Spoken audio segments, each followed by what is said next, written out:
Allô. Euh, j'ai décidé de faire une vidéo pour parler de mon expérience sur le style de vie carnivore. J'ai changé ma diète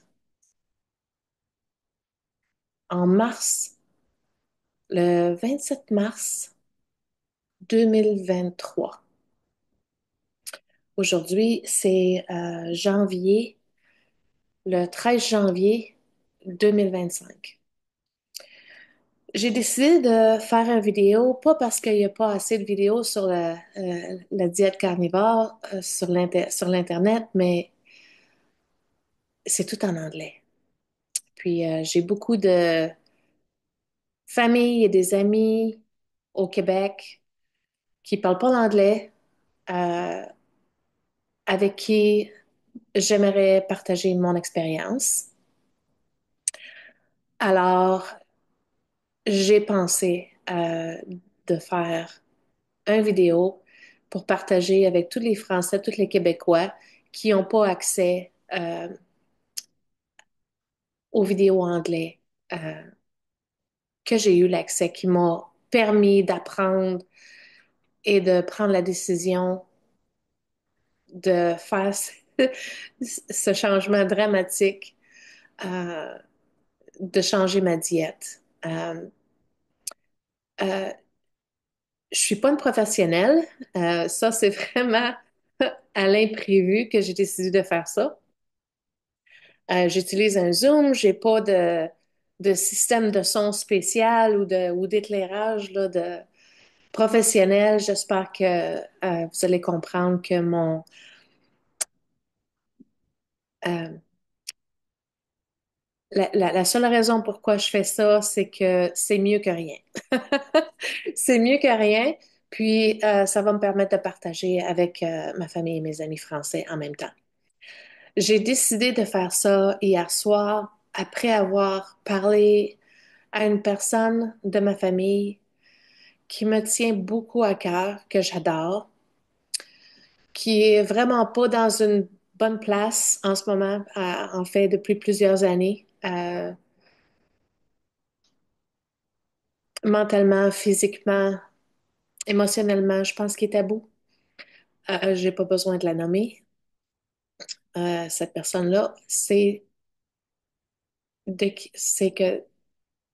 qui je parle. Puis la raison pourquoi que je veux partager mon histoire, je vais commencer par introduire d'où je viens, pourquoi que j'ai décidé euh, de commencer la diète carnivore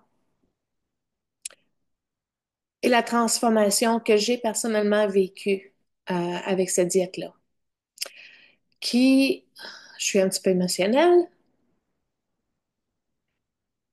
je peux dire, a sauvé ma vie. J'étais aussi dans un endroit très noir avant de commencer. Depuis quelques années, je peux dire, je m'en allais de plus en plus creux. Euh, Mon corps, il dégénérait, des problèmes intestinaux épouvantables.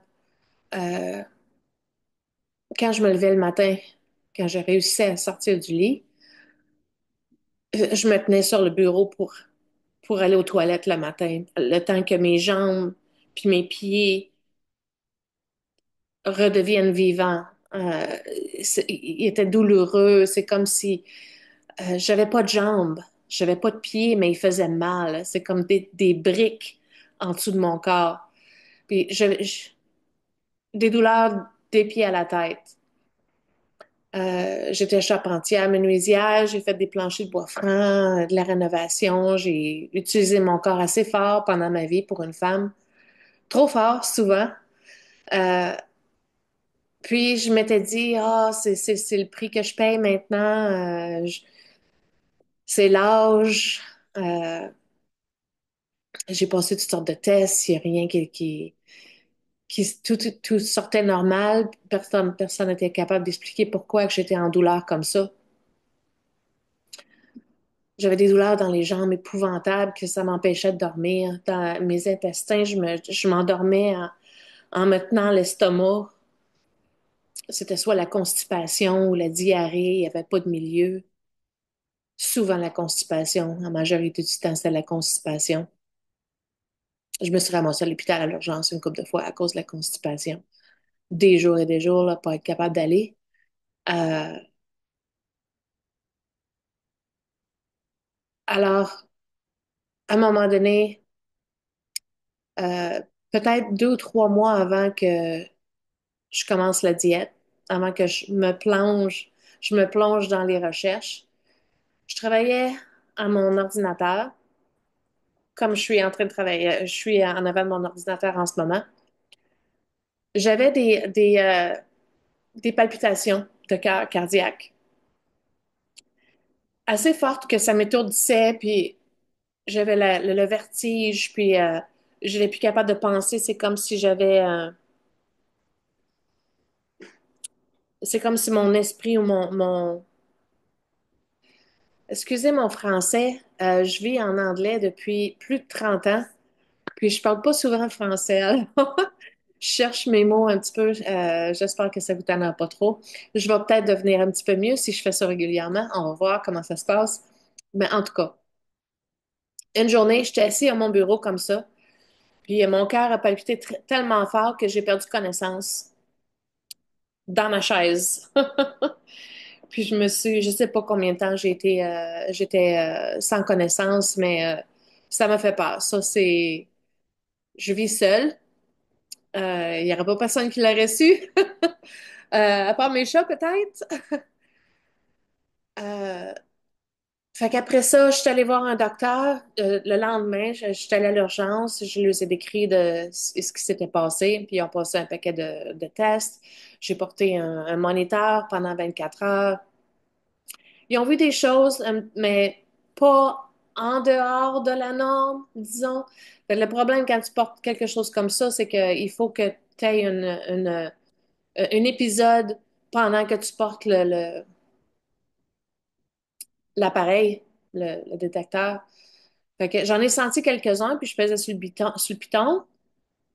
Puis ils ont vu que ils ont découvert là, les moments, mais ils ont juste décrit ça comme à l'intérieur de la normale, là, tu sais, qui devrait pas vraiment là, s'inquiéter. Fait que j'ai passé plus de tests après ça, des prises de sang, tout, tout était comme sous la normale. Ils savaient pas pourquoi. Je sais toujours pas pourquoi aujourd'hui euh, que j'avais ces épisodes-là qui devenaient de plus en plus régulières. J'ai commencé à faire des recherches par moi-même. Ça peut être ma diète, est-ce qu'il y a quelque chose que je peux faire par moi-même parce que je faisais aussi de la haute pression. Mon docteur m'avait donné un moniteur pour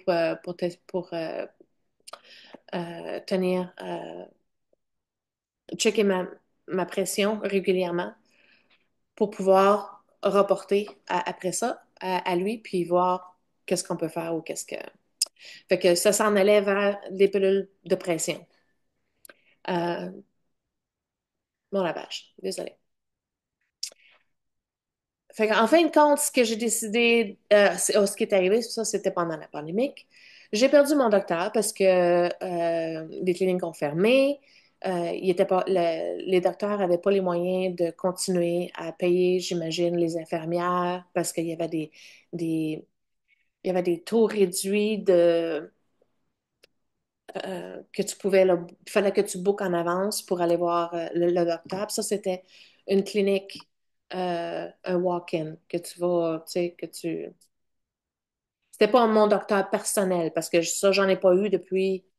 Ah, je vis en Colombie-Britannique. J'ai pas eu de docteur depuis que je suis déménagée ici en 2006. Parce que chaque fois que j'ai un problème, c'est l'urgence ou les cliniques là, que tu walk-in. En tout cas, j'avais réussi finalement. Il m'avait finalement adoptée en tant que patiente, mais 3 mois plus tard, il a fermé la clinique, puis il s'est retiré. Alors, j'ai pas de docteur encore. Fait que, on n'a pas vraiment le choix de prendre les choses dans nos mains si on veut, si on veut survivre ici en Colombie-Britannique. Là. Merci beaucoup pour euh, free healthcare, les bénéfices de santé fédéraux gratuits. Ah, OK. Fait que ça, c'est quelques raisons, à part que les douleurs partout, j'avais des douleurs j'avais de la difficulté, j'ai ma maison aussi. C'est une 2 étages, ma chambre à coucher est au deuxième. Fait que j'avais de la misère à sortir de mon lit pour aller aux toilettes. Alors imagine les escaliers, les marches. Mon bacon est prêt dans le four. Je vais poser et je reviens. Je vais aller les tourner.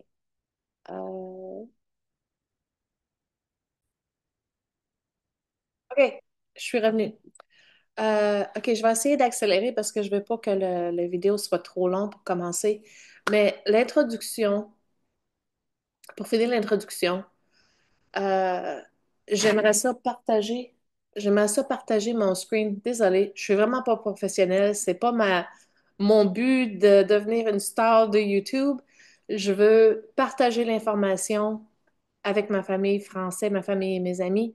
Et qui d'autre qui essaient de trouver de l'information qui peuvent améliorer leur vie. Euh, j'ai trouvé beaucoup d'informations en anglais. J'ai tombé sur des docteurs. Il y a plusieurs docteurs en anglais. Je sais même pas comment je suis tombée sur une de ces vidéos-là par accident. Puis ça m'a frappée. J'ai été végétarienne dans ma vie. J'ai été végétalienne, que tu manges juste des légumes crus, rats, crus. Pendant 2 ans et demi, au début, ça m'a fait du bien. Puis, avec le temps, je me sentais, ça l'a vraiment ruiné mes intestins. J'ai perdu beaucoup de poids, évidemment, parce que il n'y a pas vraiment de protéines dans les légumes. Mais a fallu que j'arrête éventuellement parce que euh, mais je me suis ramassée à l'hôpital avec mes intestins. Euh, J'ai essayé, mon Dieu, j'ai été pescétarienne, keto, qui était la diète cétogène. Ça, c'était vraiment bien, mais j'ai trouvé vraiment difficile de rester constante sur la diète cétogène. C'est comme il y a trop de permissions, puis la ligne est plus fine. Puis, je, je- je me sentais un peu mieux, mais pas assez pour dire que ça valait la peine de me priver. Euh, Éventuellement, après avoir écouté, je pense pendant un mois, tous les jours, 2 ou 3 vidéos sur l'Internet des docteurs que je parle, Dr. Chafee, Dr. Baker, Barry. euh, il y a beaucoup de femmes aussi sur l'Internet qui partagent leurs expériences.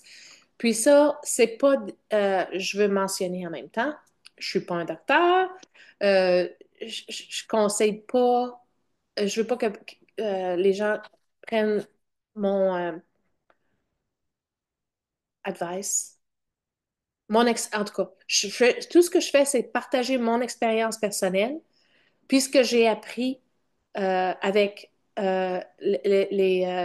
les testimonials, les testimonies d'un paquet de gens que j'ai écoutés euh, sur l'Internet en anglais, que malheureusement, ma famille française du Québec n'auront pas l'opportunité vraiment de voir, mais je pense que j'en ai écouté. J'en ai écouté des centaines et des centaines.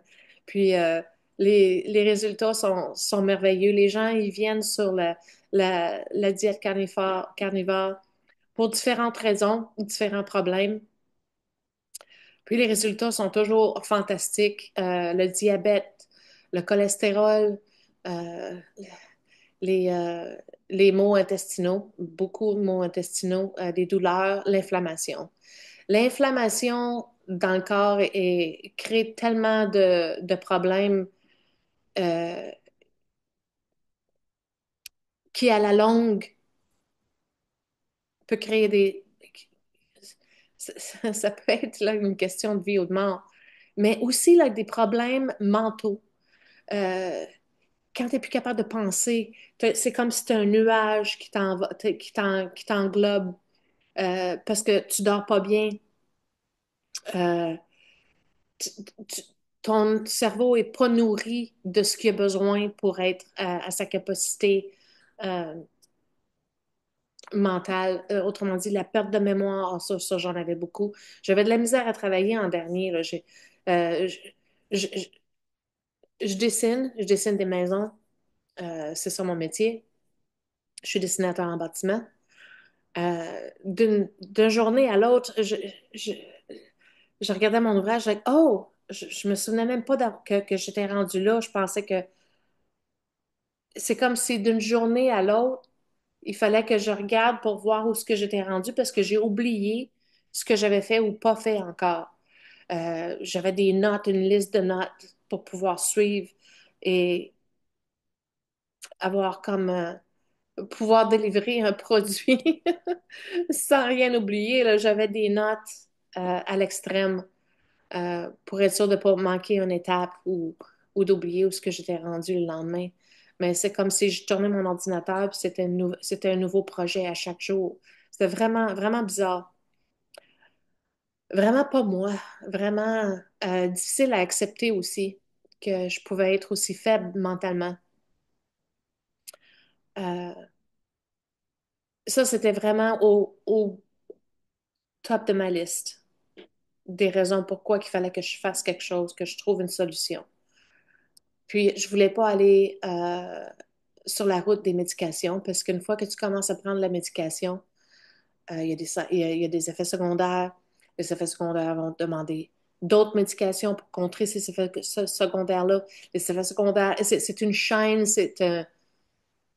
une fois que tu commences, c'est très difficile à arrêter. Malgré que, avec les témoignages que j'ai entendus en anglais, énormément de gens ont réussi là, à éliminer certains 100% de la médication, certains vraiment diminuer le médication à un point que euh, leurs corps sont capables de gérer les effets secondaires, beaucoup de dépression, des gens qui ont été sur des pilules antidépressives pour des années, sans succès. Après quelques mois, ils ont commencé à réduire la dose, puis éventuellement, ils ont réussi à complètement éliminer euh, leur médication qui est fantastique. C'est fantastique. Les médications diabète, de haute pression, d'arthrite. Il faudrait que je traduise certains témoignages que j'ai vus qui sont vraiment là, inspirants, inspirants. Puis tout ça,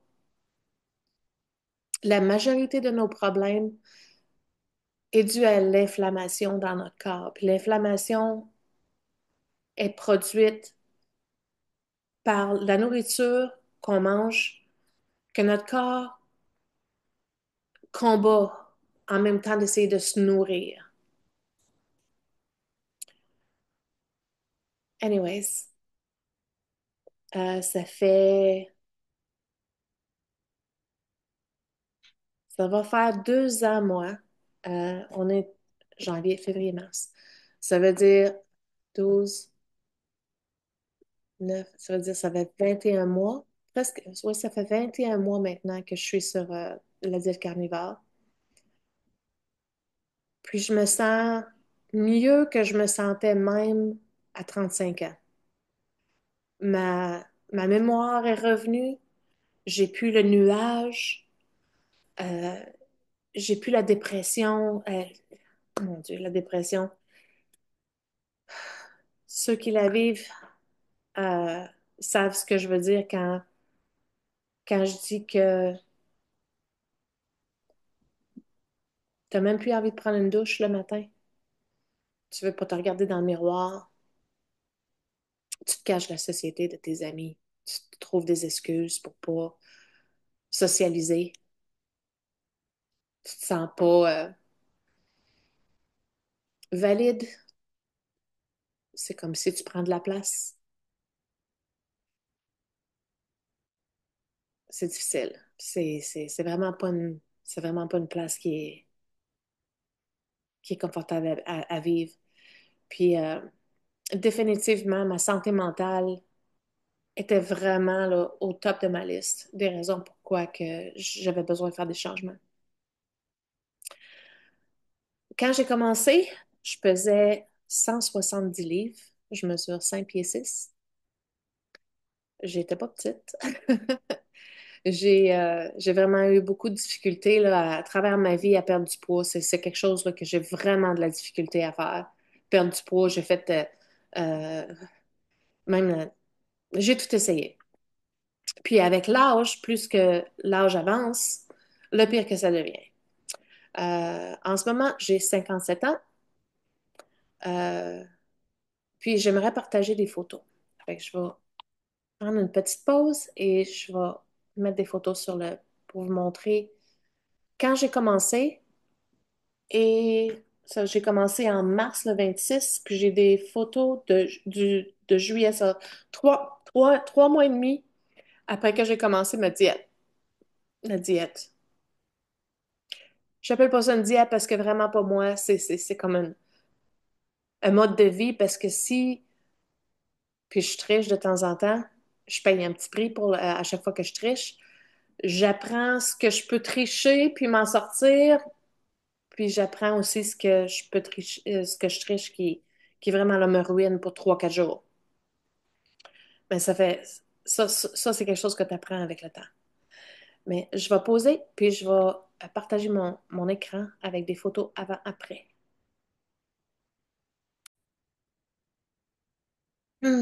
OK, ça, c'est moi.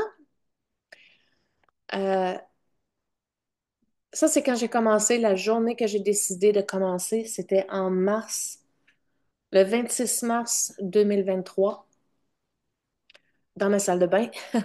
Je pensais vraiment pas que je partagerais ces photos-là, éventuellement, mais je crois que c'est important. Même si mon but n'était pas vraiment de perdre du poids, mais en même temps, je savais que euh, le poids que j'avais sur mon corps était vraiment pas sain. Ça, c'était après ma douche, à regarder pour mes cheveux, mais ce que je veux, ce que je veux vraiment que vous remarquiez, c'est l'inflammation dans mon visage que j'avais au début, et ça, c'est 3 mois et demi plus tard. L'inflammation était vraiment grave. C'est comme si j'étais une personne, mes yeux, même la, je sais pas, c'est comme, juste 3 mois et demi plus tard, c'est comme deux personnes complètement différentes. Puis pour moi, de perdre autant de poids parce que j'ai perdu 25 livres en 3 mois et demi. Jamais dans ma vie, j'aurais pensé que ça aurait pu être possible. Mais beaucoup de ce poids-là était de l'inflammation et de la rétention d'eau. Alors, c'est ça. Ça, c'est moi en mars, le 26 mars, et 3 mois et demi plus tard, le 7 juillet, avec un tank top là, pas mal pareil, là. Des pantalons différents parce que ceux-là, ils me tombaient. Alors, c'est ça. Je voulais partager cette photo-là pour vous montrer la transformation qui est possible en 3 mois et demi. Puis, j'ai plus de transformation depuis ce temps-là, mais euh,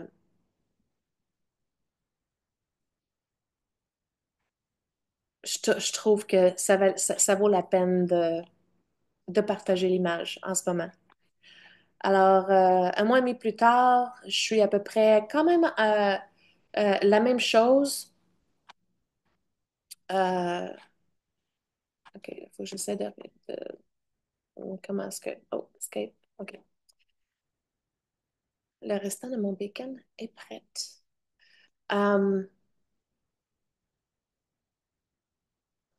je crois que je vais arrêter l'introduction là à ce moment-ci. Puis mon prochain vidéo, ça va être de partager ce que je mange d'une journée et plus comment je me sens, j'imagine. Puis la transformation, ce que ça a fait dans ma vie, ce que ça a changé pour moi. Parce que avant que je commence, là, disons que j'avais pas de plan pour l'avenir vraiment. Non, j'avais pas de plan pour l'avenir. Mon plan pour l'avenir, c'était de préparer mon will, mon testament. Non, sérieusement. Surtout après avoir tombé sans connaissance à mon bureau, là, ça, c'était vraiment un coup de réveil. Alors, je vous laisse et on se reparle bientôt.